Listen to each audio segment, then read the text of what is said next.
And I'm Juno, and thanks for joining us as we continue this discussion of who we are in Jesus. And just to show you that I really am not a control freak, some of you know I am moving, and right now as I am here, the movers are moving furniture from my home to my new home. And I got there to unlock it for them, and I said, okay, I'm going to go. There are pictures in every room where you're to put the furniture. I took photographs. I drew in whatever's going where. I walked him through, and I said, he goes, no, you have to stay here. I go, no, I have to preach in 45 minutes. I said, that ain't going to happen. And he goes, we just put it in the garage. Now, this is a 3-story townhouse. Bedrooms are on the 3rd floor, and it's almost, I said, that ain't going to happen. And so anyway, if I'm here next week with a back brace, you'll know that it didn't get moved, and we'll see how things go when the rest of my friends show up this afternoon to help move it. So that's interesting. And I'm driving here going, did I really just do that? I did. So hey, we've had a great week here. VBS, Vacation Bible School, happened every day from 9:30 until, was it 11:30 or 12:30? 12:30, yeah, they're aware of that. And just so you know, that our Vacation Bible School is just, it's really a short-term Jesus event that produces long-term results in these kids. We had over 475 kids who each and every day learned an element about God and their relationship with God. The theme was space theme, and so we talked a lot about the God of creation. And so thank you to the children's ministry team, to the day camp staff, to the volunteers, and our volunteers in our worship, because the kids just rushed the stage. And I heard more than one parent say, this isn't the VBS that I grew up with. And that is good. To our registration people, to the snack people, to the teachers, and to the people who did the crafts, to the leaders of the kids around the campus, and to all of you who helped out on Friday night with our huge carnival that we had, whether it was you were donating some food or making a cash donation to pull that baby off. It was absolutely wonderful. But in reality, 2 weeks earlier, we kept thinking, do we pull the plug and not do it? Because the sign up for volunteers just wasn't happening. And my philosophy is, well, if we don't have the help, we don't have the ministry. And it isn't worth it to our children's ministry staff to kill themselves. So, thank you for eventually stepping up, and all of you who helped. And we just had a great time here on Friday night and throughout the entire week. And when you see 475 kids here,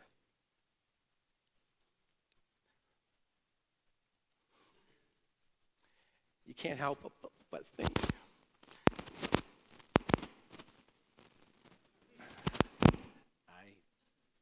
You can't help but think that something good is happening. I know that Ryan shared with me, I think 7 of the kids in the middle school program, or the older kids, had made commitments to Jesus. And so he's following up with the parents. So the parents are aware of what's happening, and just to make sure they're on the same page and didn't think we're some weirdo place, because, who knows where the parents are coming from. And again, that really falls in line with our entire theme today of rethinking parenting. Because it isn't Ryan's job, it isn't Tina's job, it isn't Mark or my job to make sure your kids get all of their spiritual influence. It really falls back on parents.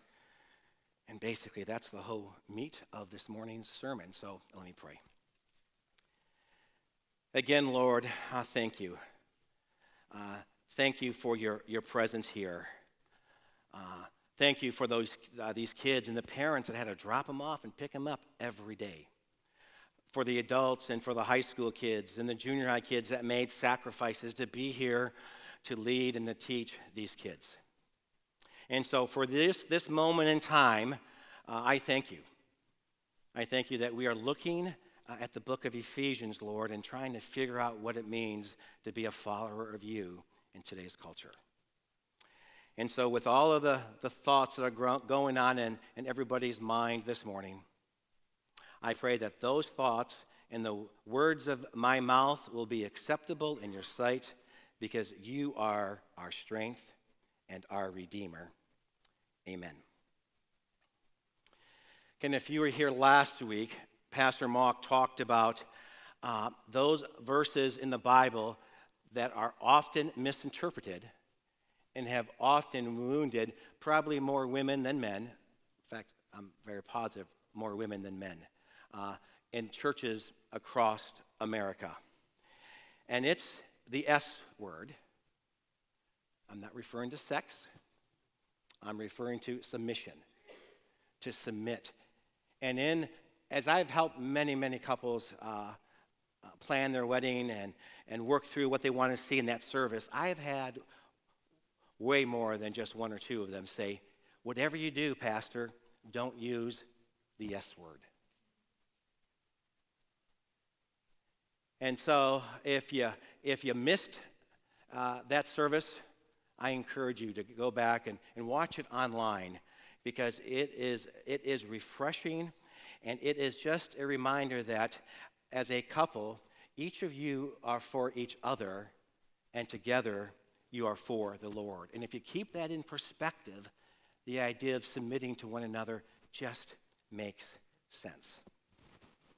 And so today, as we enter into the subject of families, as in last week, that subject of submission put in some tapes in some of your minds and some of your hearts about some very painful experiences. And as Pastor Mark prayed, the word family could be doing the same thing, because some of you have had it rough. And I know some of your stories, and I know it is rough. And so I just pray that you will be able to have those thoughts in your mind, but not block out what you may be hearing from the Lord this morning. And so, again, we are going to be looking at page 816 in those Bibles in the chairbacks in front of you. And it's Ephesians 6, 1 through 4.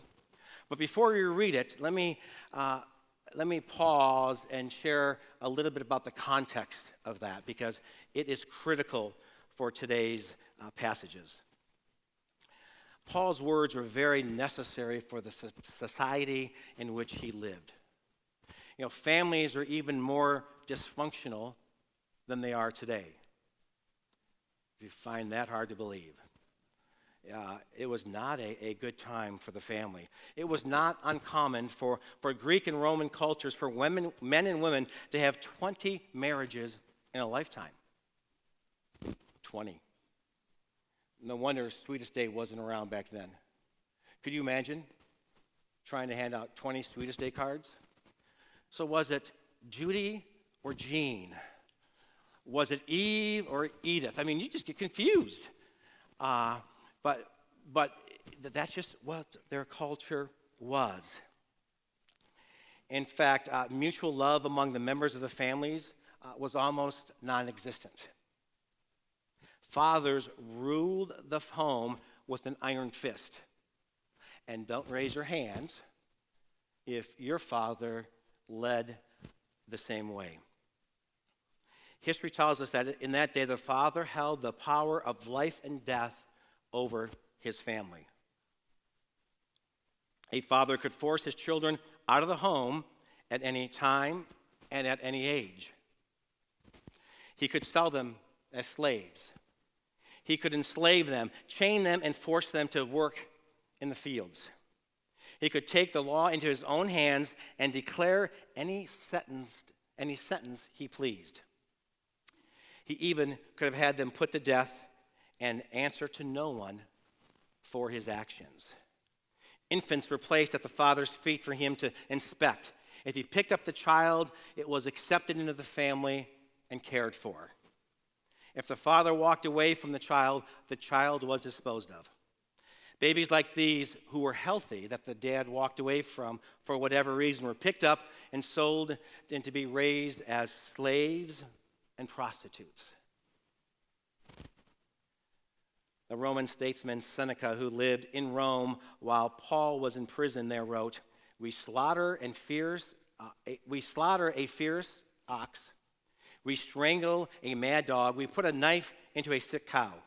Children born weak or deformed, we drown. It just wasn't a good time for the family, and that's the context of which Paul is writing. And as I was preparing for this and reading this and then reading the passage, there is no doubt in my mind a call for us as people of God to rethink parenting. So again, we're going to look at page 816 in that Bible in the chair back in front of you. It's Ephesians 6, 1 through 4. You can go to our app and find it or pull it out of your own Bible. But join me as we look at the words on the screen. Children, obey your parents in the Lord, for this is right.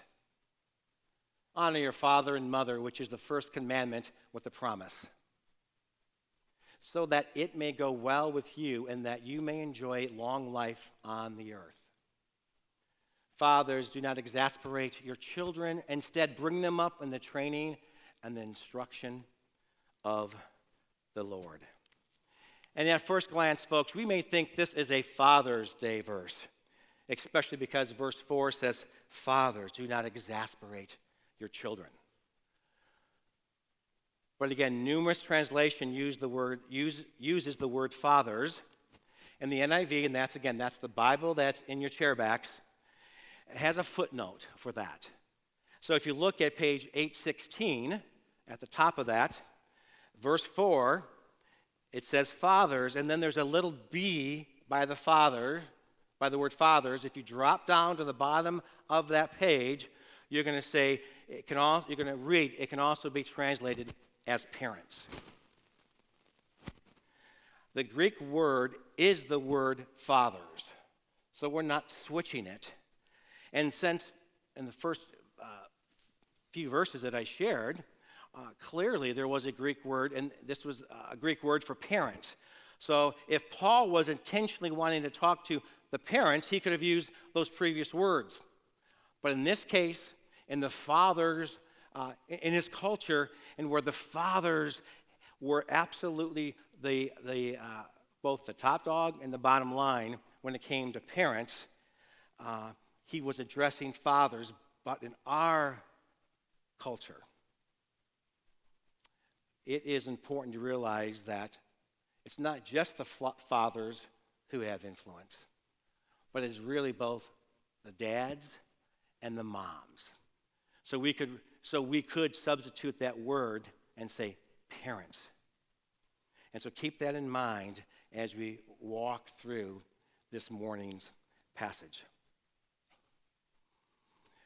And again, because, fathers just, we're not the most kind, loving dad that many of us grew up with or knew that this is what a good father should do or would do. But we also know in our culture that it's not just fathers who make bad parents, but let's be equal here. There's a lot of moms out there that are being horrible moms. Mean parents in today's culture just isn't the dad, but it could be the dad and the mom. And a recent study found that the primary reason most children end up in foster care is not divorce, is not death, it's not finances, but simple disinterest on the part of the parents. They just don't care about the welfare of their child. And this passage is no doubt a passage about parenting. And while Scripture tells us to be fruitful and multiply, as followers of Jesus, we are not just called to populate the earth. But if we look close this morning at this passage, again, we are going to see it is a wake-up call for parents, for grandparents, for aunts and for uncles to be the disciple makers of the children of the people that God places under your care. And as Christ loved the church, as we talked about even last week, as our marriages need to reflect what Christ's love for the church is, as our marriages need to reflect the good news of Jesus, so our parenting needs to reflect the good news of Jesus. So again, as we think about the idea of being fruitful and multiply, for the single person engaged, that's probably their life verse, that they're thinking, yay, marriage time, and we're going to populate this world. I've been waiting my whole life for this. Let us remember that not everybody can follow that verse. And let me share what I mean by that. I was in my early 30s when I finally got married. I am convinced some of my family members thought that would never happen. But before that, before my 32-ish years, while I didn't biologically have any parents, I definitely had influence over people. And so that happened as I was a youth sponsor for many youth group events. That happened as I was a residence hall director in a state university of over 600 students. That happened as I was probably the favorite uncle of all my nieces and nephews. In fact, I would often go to Florida to visit my sister, and she had anywhere from, let's say at that time, was 2 kids. And so being the favorite uncle, I would treat everybody to Disney World in Florida. And I said to my sister, everybody thinks we're married. Your kids look just like me, so you need to stand apart a little bit, unless I use the babies as a tool to try to try to win somebody over. But anyway, so not every, so as a single person, I was not going to be fruitful and multiply. And then, as many of you know, that my wife and I were not able to have children. And while some people, all they have to do is look at each other and they're pregnant, oh, and I understand that's not how you get pregnant. Because if that was the case, we would have had quite a few kids. But nonetheless, the Lord chose to bless us through the gift of adoption. And so while we, again, were not able to be fruitful and multiply ourselves, we were able to have influence on Mackenzie. And so let us also think, as we're talking about parenting, folks, there are many of you who either are single again, as myself, or you've never been married. You don't intend on being married. And we're not going to get into that discussion at all. But to know that this passage also applies to you. Because you, as we saw this past week with 475 kids, there are many non-parents serving and loving and being an influence on these children.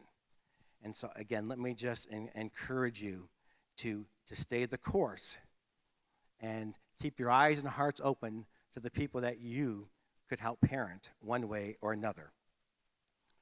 So let's just take a look again at verse 1. Children, obey your parents in the Lord, for this is right. And again, just to be clear, children, obey your parents in the Lord. This isn't referring to adult children. Oh, my daughter's 23. I think some of us would like to think this applies to the adult. Now, I've told my daughter, until she walks down the aisle with somebody, I'm applying this verse. And but really, it's the context of this is that when it's a child, somebody who's dependent on somebody else for their daily needs and health care and schooling and all that stuff, this is the context of this. Children, obey your parents. And it's a rather basic command, and it reminds us of God's order in the family. But I want to take a look at the three words in the middle of the text, sort of called, I would call it the fine print. It says, in the Lord. Children, obey your parents in the Lord. And so, if by chance your parents have not opened their hearts to Jesus, that doesn't mean you can ignore them. That doesn't mean you disrespect them. That doesn't mean you tell them off because they're not a Christian. What it does mean is that there are just some boundaries that if they were making you do things that were absolutely contrary to Scripture, then you really have a leg to stand on. But again, it doesn't give you a clear green light to just blow off parents because they haven't opened their heart to Jesus. Again, for those of us who are single, it is a reminder that it is critical that we are equally yoked. Because as parents who, if we really are submitting to one another and both submitting to Jesus, it is a lot easier to make some of those critical decisions while raising a child. And now, for those of you who are not equally yoked, that doesn't mean you're divorcing your spouse. It just means you have a tougher road ahead of you. And so the communication has to be better. You need support.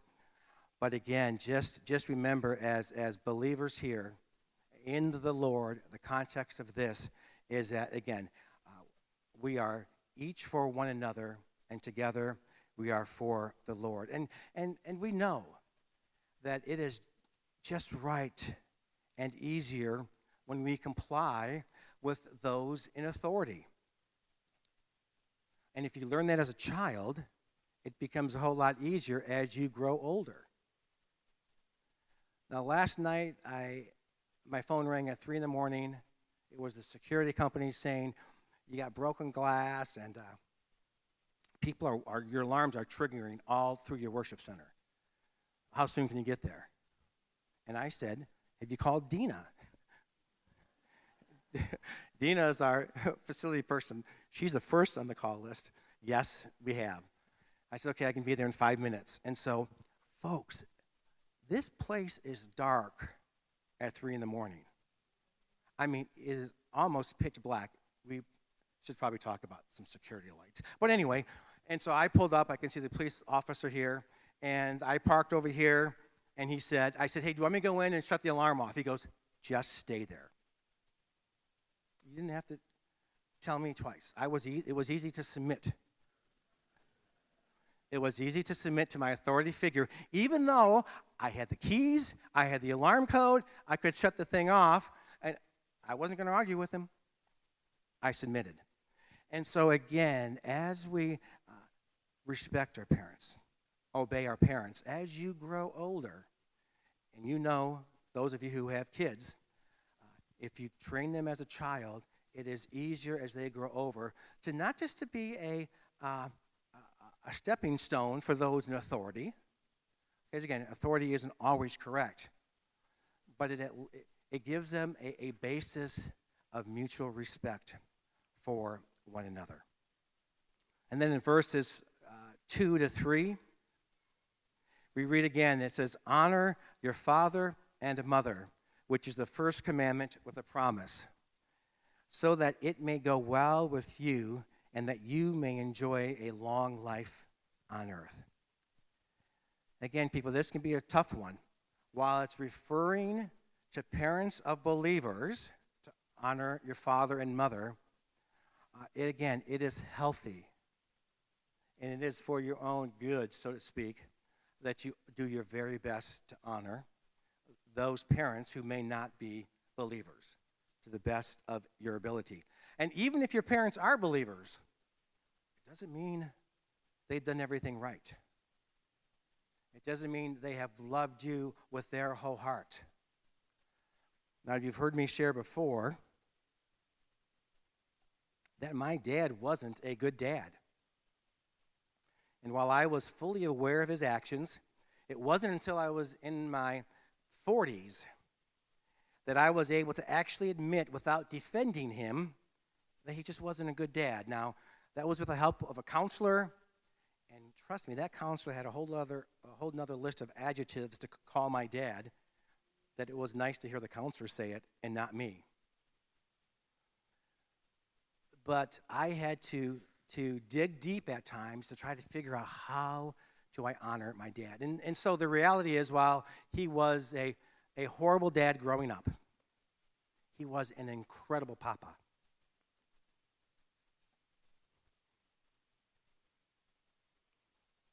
To Mackenzie. And so he died a month before my wife did. I was supposed to fly in to officiate his funeral. And so I didn't, because my wife was in hospice.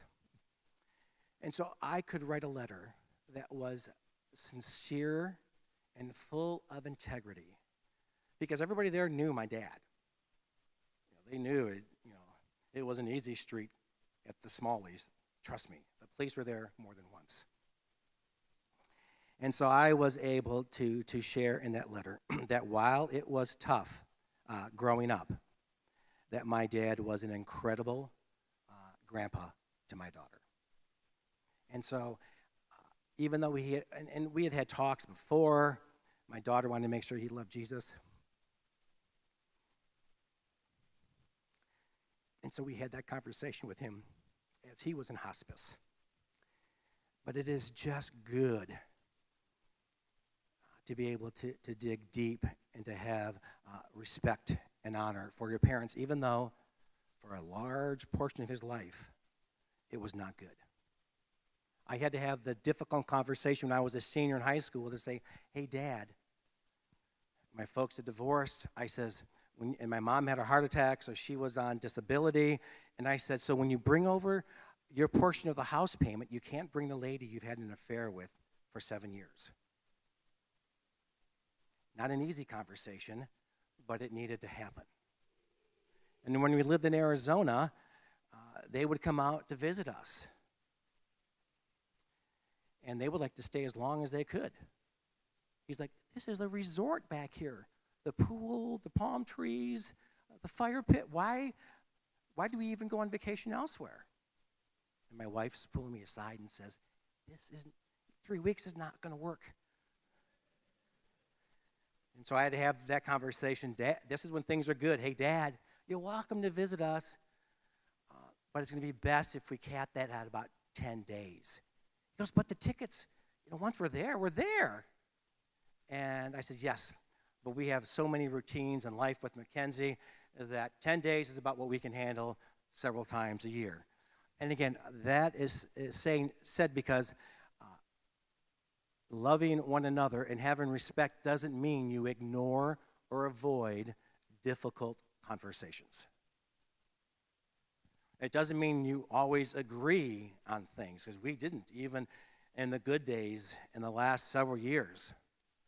We had disagreements in his wording, how he addressed people from different races, his general vocabulary.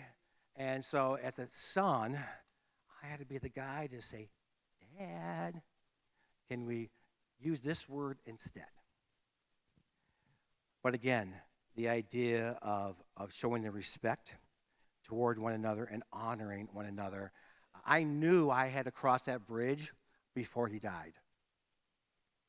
And I know for some of you, your parents who were not very nice, or who probably have inflicted wounds on you that you are dealing with today, they have passed on. And so I'm going to encourage you to grab some time this week to reflect and to dig deep to try to find something good about your mom or dad. Now, my dad, Ray, again, growing up was horrible. but he did provide for us financially. So that was still another way for me to be able to honor him. Again, he made some horrible decisions that affect our family today, but again, I was able to find the good. It's not easy at times. It won't be easy for some of you, but for it to be good for you, and for you to live a long life without the anger and the bitterness that may be there, you need to process some things a little bit more. And then this section ends with the verse 4. Fathers, and I'm going to insert the footnote here for parents. Parents, do not exasperate your children. Instead, bring them up in the Lord, training and instruction. Bring them up in the training and instruction of the Lord. Now, people here, young kids, this doesn't mean your parents aren't to discipline you. Exasperate. That whenever you want something, you say no. If you have a meltdown, you can't say, hey, the Bible says you shouldn't exasperate me, Dad. So give me this or give me that. What it does mean is that as parents, we don't tick them off so bad that the environment of our home, the relationship that we have, that it is so full of venom that our child is angry and bitter and full of hate. That is just brewing within them. And so it says that we are to bring them up in the training and the instruction of the Lord. It doesn't say have the church bring them up. Have the youth director bring them up. The children's director. The pastors. The programs. It says parents. Bring up your children in the training and instruction of the Lord. And I know for some of us here that is a paradigm shift. That doesn't let the church off the hook. But again, as we've talked about for a while now, it's really a time for us to partner with you as parents and grandparents and aunts and uncles, to partner with you so you can help be a disciple maker of the children in your influence. That's why we have the whole section in the lobby back here called Home Life. It is full of tips for different stages of life, different seasons of life, to help you, to be a resource to you. Again, all of those pamphlets are free. If you buy a book, whatever the envelope says, it's the cost. If you can't afford it, just say can't afford it and leave the envelope there so we know to reorder. But it's our way to try to help to equip you. Again, we're not getting rid of our responsibility, but we are really doing our best to equip you. That's why Ryan is going to call the parents of sixth graders or whatever who open up their hearts to Jesus. Because at this point, he wants to know, how can I resource you? If the parents are unbelievers, that lets Ryan know his role is a little bit different. If they're young believers, or even if they're believers, they're like, so now what do I do with this kid? Ryan can help resource them and encourage them along the way. But again, verse 4 is a great reminder that it is time to rethink our parenting. Now again, this doesn't mean you give your kids everything in the world that they want. And so this afternoon, when some people come over to my home, yes, they are going to be moving several totes of brand new collector edition Barbies that we got from Mackenzie. We would buy her one that she could play with, and then buy her one as an investment. And seeing that she is a poor fitness trainer, I told her 2 months ago, I think it's time to try to sell these Barbies. But it doesn't mean as you train, as you bring up your child in the Lord, that you don't give them things. But if their whole life is just things, then it's time to rethink parenting. It isn't just giving your kids experiences. Oh, let's be the Disneyland dad. Again, living in Michigan, we made so many trips to Marco Island, Florida, to Disney World, to SeaWorld, to northern Michigan, to Mackinac Island. I mean, it was wonderful, but that wasn't our life. We didn't break the budget. We saved all year for those things. And so if you're thinking to be a good parent, I have to give my child, all these exotic experiences. No, you don't. And those of us who have had it all, you know that doesn't make a hill of beans difference. What matters is that you feel the love of your mom and dad, that they don't exasperate you, that you're just full of anger, and that comes through a relationship, a healthy relationship with your parents. And it doesn't mean, and I know, and I talk to way too many pastors who are like, I think we're just giving up the towel on Sunday mornings to have young families in church. Why? Because of sporting events. The sporting event, if you're a parent with a young child, has become the god of some families. Now, it doesn't mean your kids can't play sports. Mackenzie was the swim coach of her swim team. And in junior high, we praise God that she did not make the cheer team. It was so funny, to us. She came in the car, I didn't make it. I mean, just the alligator tears, just weeping. And Bonnie and I'm going, yeah, but again, if you have been a cheerleader or are, you can ignore that whole line. We could handle one sport, and that was even a struggle, to go to all these long, in Arizona, long, hot swim meets. But my job isn't, she learned, as an only child, she learned a great deal about having a team, being responsible, even though she wasn't the best swimmer on the team, to bring the team. She learned a ton of stuff through sports, but they couldn't become our God, and they can't become yours. And so again, it doesn't mean they're bad. We just need to, as parents, rethink parenting to make sure we're in control of what's going on in a godly way versus the sports, the experiences, or the things. And trust me, I do know that is so easier said than done. And yet I think at times in our culture where there's so much stuff, so many opportunities, that we have drunk the Kool-Aid again, folks. Drunk the Kool-Aid that says those are the things that are most important to our kids. And we know, and you don't even need me to tell you. You can talk to any family therapist. It isn't the things, it isn't the experiences, isn't the activities, it's the relationship. And so while this is not a parent workshop, let me give you just two things to keep in mind. One is that be careful of your words. Watch the yelling, the verbal put-downs, and the nicknames you give your kids. Now, this is my opinion. When Mackenzie was little, they had those brat dolls. It's like, that just didn't compute with me.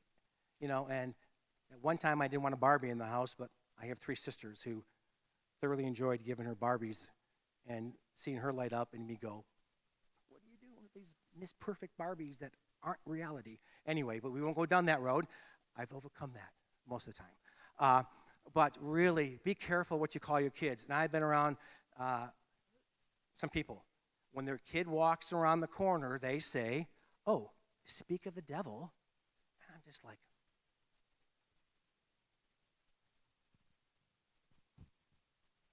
why do you call your kid devil? Now, I know it's figuratively speaking, he's really not the devil, but I would say all those things just keep piling up in the kid's heart and in the kid's mind. And, Mackenzie is, and she tells me this often, a very sensitive person. Some would say moody, but I'm going with sensitive. And so I just raise my voice a little, my tone changes, and she alerts me of that very articulately. Dad, I'm sensitive. You can't raise your, and I'm thinking, raise my voice. I just said, Mackenzie, listen. Why are you so upset with me? I go, listen. So I have learned, and I continue to learn, even though she's 23, to be very conscious of my tone and my volume with my daughter. And then here's the last thing I'm just going to share. I think, folks, we need to embrace technology with our kids. Technology isn't the devil. It's how most kids communicate. They're not going to pick up the phone, but they will text you. They will text you in the same room. And so I'm going to encourage you to do a little TP them. And that's what I call texting prayers. TP, get that? Okay. I have probably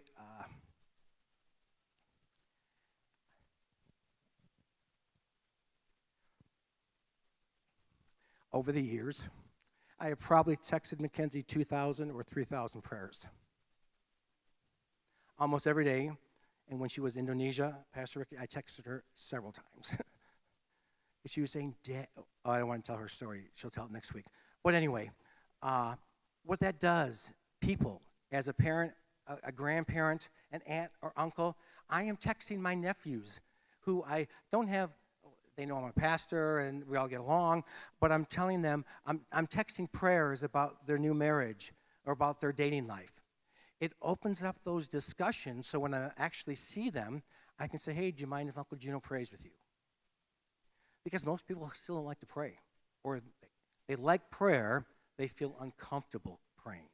And so I have found texting prayers is a great way for me to pray and to remember to pray for my daughter, my friends. And I also found that it is the way that slows me down, believe it or not. That, I have to spend 30 to 40 minutes a morning texting some people I love. And it's prayers, and it helped me to live up to my saying that we say but seldom do, oh, I'll pray for you. So the texting, it opens up those spiritual conversations with your kids and with your friends. And even those who don't know Jesus, but their marriage is in the dumbest, and you said, can I pray for you? And they say yes, so you can say, hey, Joe, I'm praying for you this morning for healing in your marriage. If you need to talk, just let me know. Folks, you've just opened that door wide for a conversation and a relationship. So again, those are just two reminders. One is watch your tone. Second is to embrace technology. And again, the idea of families, I know it is a sensitive subject for many people. For others of you, it is a warm, cozy place, memories of security. And that is absolutely wonderful. But we know that it is indeed difficult work. Nowhere in Scripture do I see it saying that being a parent is easy. Being a grandparent, aunt, uncle, a teacher. Those are not easy career choices, but yet God has put those opportunities in front of each and every one of us to be a disciple maker. And I know that for some of you here, you may not have even opened your heart to Jesus.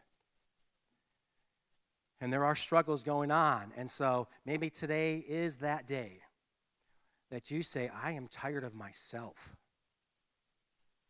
And if that is the day, I'm going to suggest you share it with your spouse if you're with him or her. You tell your life group leader. You talk to one of our prayer team that'll be over here at the end to pray for and encourage you and to help resource you to grow in your faith. And if you're not in a life group, then you can just take that card in the back of your program, check it off, and Mark and his team will do their best to connect you in a life group where people, misery likes company, where parents and others who are struggling in their faith, their life, their marriage, and in the role of parenting can encourage you, and you can all encourage each other. And so, again, I think Ephesians 6, 1 through 4, we have heard it a ton of times.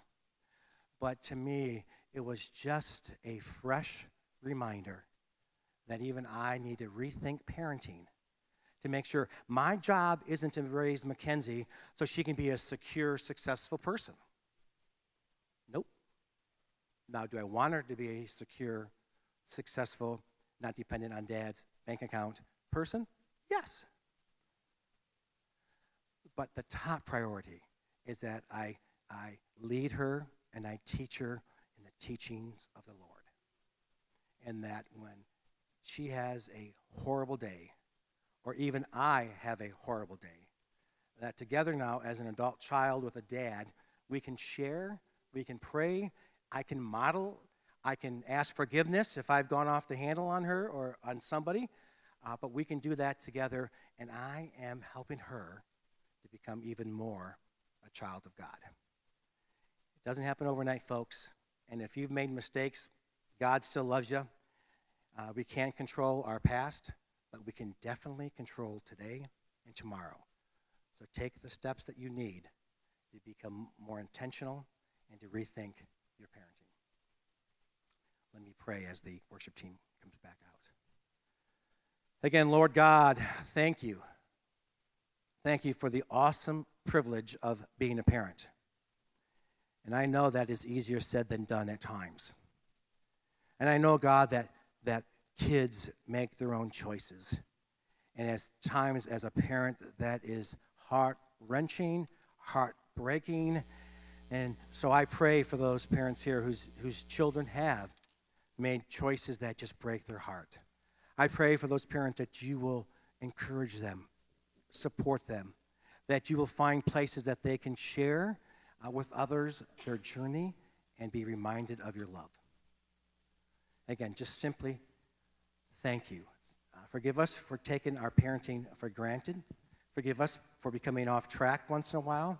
Help us to take that role and that responsibility seriously for whoever you bring into our path. Amen. And so we're going to continue to worship this morning. And we continue to do that by receiving an offering, your offering. Your offering is what helps pull VBS off so that 425 kids can be here. Your offering also is a reminder to yourself that my money does not control me, but that I give it to God to make an influence in our community, in our world. Maybe you want to respond by coming forward or going to the back table and receiving communion as a reminder of the sacrifice that Jesus did for you. Maybe you want to light a candle saying, Lord, I need your lightness to move away the darkness in my parenting skills.